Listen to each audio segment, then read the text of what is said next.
Chapter 25, Alexander the Great. Philip and his son.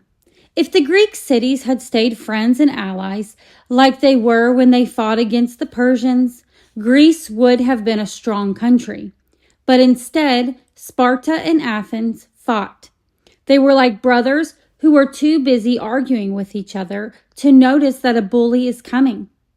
In this case, the bully was a king named Philip, who ruled a country called Macedonia. Philip noticed that Athens and Sparta had become weaker and weaker after years of battle. And so he came down into Greece with his army and conquered the Greek cities. They barely had enough energy to resist. Now Philip ruled Macedonia and Greece, but he wanted even more cities. He wanted to sail across the Aegean Sea to Asia Minor and take over the Persian Empire as well. But before he could attack Persia, Philip died, and his son Alexander took over his throne. Do you know what the name Alexander means? It means ruler of men. Alexander became the most famous ruler of men ever. He was known by the whole world as Alexander the Great. Alexander had always been an unusual boy. Even as a child, he was strong and brave. Nothing scared him. When he was still a small boy, he went with his father Philip to look at a war horse that Philip wanted to buy. The horse, a huge stallion named Bucephalus, bucked and kicked constantly. No one could ride him. "He's too wild," King Philip said. "I don't want him. I would never be able to manage him." "I can ride him," Alexander said. "Nonsense," Philip said. "You're too little." "But I can," Alexander insisted. "If you can ride him, I'll buy him for you," Philip promised. Alexander had been watching Bucephalus carefully. He noticed that the horse kicked and reared whenever the sun threw his shadow on the ground in front of him. Alexander thought that the huge stallion was frightened of his shadow, so he walked fearlessly up to the horse, took his bridle, and turned him so that he couldn't see his shadow. Instantly, Bucephalus stood still. He allowed Alexander to mount him and ride him around. Philip bought the horse of Alexander.